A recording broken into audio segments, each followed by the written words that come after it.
There are no rules when it comes to lighting. If it looks good, then it looks good. If it doesn't look good, then it doesn't look good.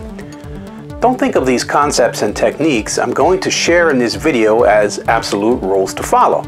Consider them guidelines as a place to start when it comes to lighting your scenes, because it's always important to learn new things if you want to get better at your craft. Hang on till the end of this video because I'm going to review 10 different simple lighting tips to get you started on your way to becoming a great filmmaker and a video producer. Hi, I'm Jim Costa.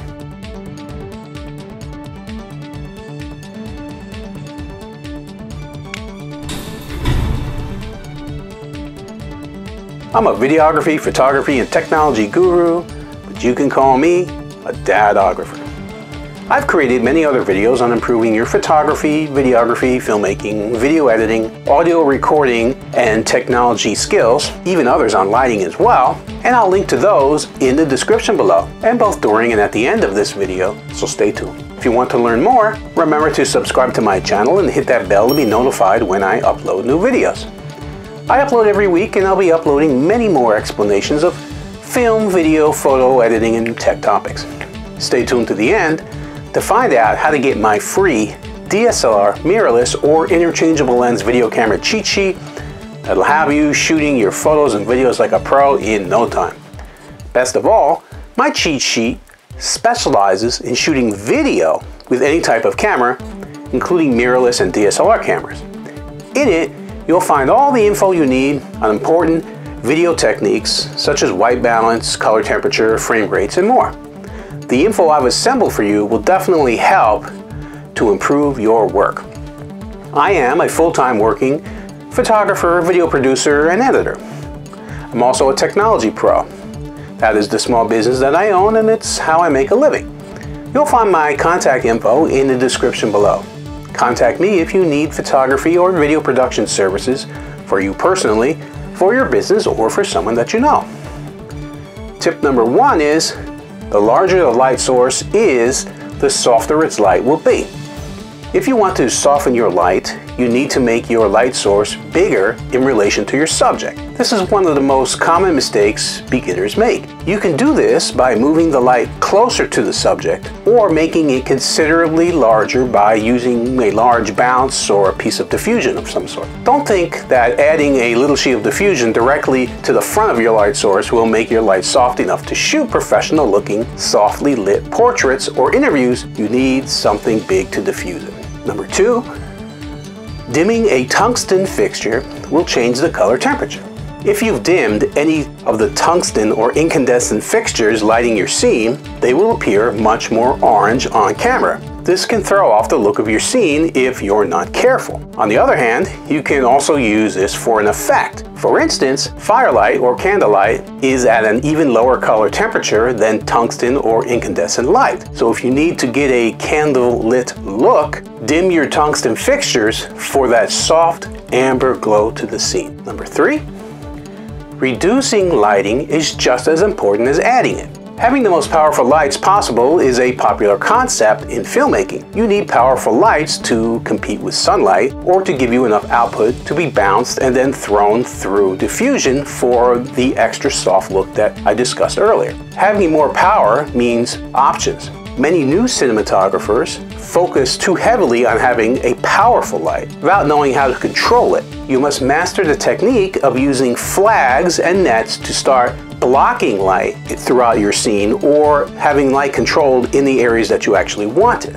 Number 4 is smart side lighting. When you're starting out, it can be hard to decide which side of the camera you want your light to go on, one side or the other, particularly for interviews. Smart side lighting is when you place your key light on the side of the camera that your subject is actually looking. You'll pick up a really nice eye light, and the shadows will be on the camera side, and overall you'll have a more cinematic and moody look to the scene. This is one of these techniques that shouldn't be taken as a rule. You may decide that using this technique isn't right for your specific scene, and as such you may put the light on the same side as the camera. Now, I've actually done another video on what's known as sort of smart side lighting using one source.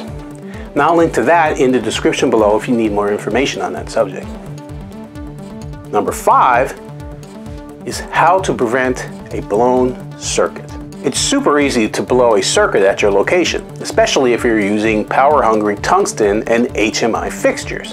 When you arrive to your location, ask to see the breaker box. There you will find each circuit, which will be labeled with the amperage of the individual circuits. Usually there'll be 20 amp circuits in most locations. They're the most common. To ensure that you don't blow a circuit, you just need a simple formula to figure out what amount of wattage you have available to you on each circuit.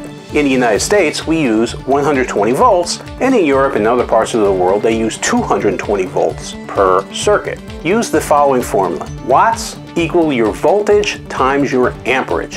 For example, in the United States, for a 20 amp circuit, you would multiply the 120 volts that we use here times the 20 amps to get 2400 watts. That's the available wattage of the circuit. This means that you can use safely about 2000 total watts or 2 1K Fresnel instruments in your location on that circuit before you actually blow the circuit. You always want to leave a little bit of leeway in case there's something else plugged in that you don't know about on the same circuit. So leave a few hundred watts of leeway, and that way you'll avoid blowing the circuit. It's always best to check the breaker box so you can separate your lights and actually plug them in on different circuits, even if that means running a lot of electrical cable all over the place.